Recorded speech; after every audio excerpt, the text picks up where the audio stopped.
Şakir Paşa'nın oğlu Halikarnas balıkçısı Cevat Şakir'in ikinci eşi olan dayısının kızı Hamdiye Hanım'ı dizinin son bölümünde ilk defa gördük. Biz de bu videomuzda İsmet Hanım'ın en büyük ağabeyi olan Vecihi Bingöl'ün kızı Hamdiye Hanım kimdir ve Cevat Şakir ile nasıl evlenmiştir gibi soruları yanıtlayalım. Babasını öldürmek suçundan Afyon cezaevinde kalan Cevat Şakir, cezasının 7. yılında affedilmiş ve Üsküdar Şemsi Paşa'da bulunan dayısının evine yerleşmiştir. İlk eşi Aniyesi'den ayrılan Cevat Şakir, bu dönemde Cumhuriyet'in ilk öğretmen adaylarından olan dayısının kızı Hamdiye Hanım ile ikinci evliliğini yapmıştır.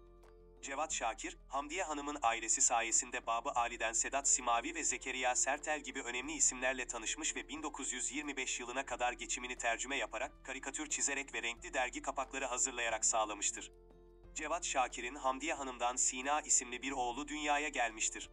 Yazdığı bir yazı nedeniyle Bodrum'a sürgün cezası alan Cevat Şakir'in yanına kısa bir süre sonra oğulları Sina ile birlikte Hamdiye Hanım da taşınmıştır. Bu sıralarda Cevat Şakir 34, eşi Hamdiye Hanım ise 19 yaşındadır. Çapa Öğretmen Okulu mezunu olan Hamdiye Hanım, kaymakamın önerisiyle Bodrum Kız Mektebi'nde öğretmenlik yapmaya başlamıştır. Bir kadın olarak kasabada ilk şapka giyen de odur. Hamdiye Hanım, hizmet içi eğitim almak üzere Muğla'ya başöğretmenlik kursuna gittiğinde, eşinin gıyabında kendisini boşadığını, çalıştığı okulun görevlisinin kendisine yolladığı bir mektupla öğrenmiş ve sonrasında eşi Cevat Şakir'den ayrılmıştır.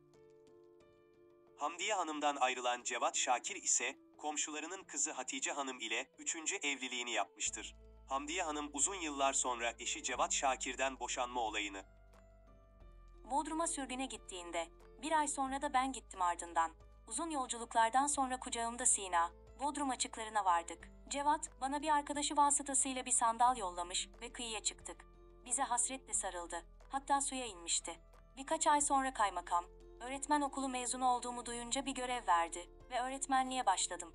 Bodrum'daki 1. yılımızda ben Muğla'da kurstayken, okulun hademesi kocan seni boşadı diye mektup yazdı. Cevat, karşı komşumuzun kızına aşık olmuş ve düşünün ki, hademeyle haber göndererek beni boşamıştı. Hatta annem bunu duyunca, sen adamın arkasından sürgüne gittin, bak gurbette sana ne yaptı. Bir daha bu adamla görüşme dedi. Tabii ben birkaç ay kendime gelemedim. Sonra öğretmenliğe tutunup her şeyi unuttum. Aslında çok mükemmel bir insandı. Tam bir İngiliz centilmeniydi. Şeklinde anlatmıştır. Son olarak belirtelim ki, Hamdiye Hanım Cevat Şakir'den boşandıktan 4 yıl sonra kendisi gibi öğretmen olan Süleyman Nuri Öz ile evlenmiş ve bu evlilikten de 2 çocuğu olmuştur.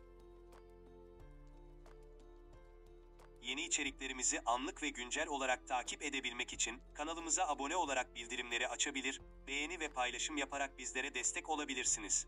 Yeni içeriklerde buluşana kadar sağlıkla ve mutlulukla kalın.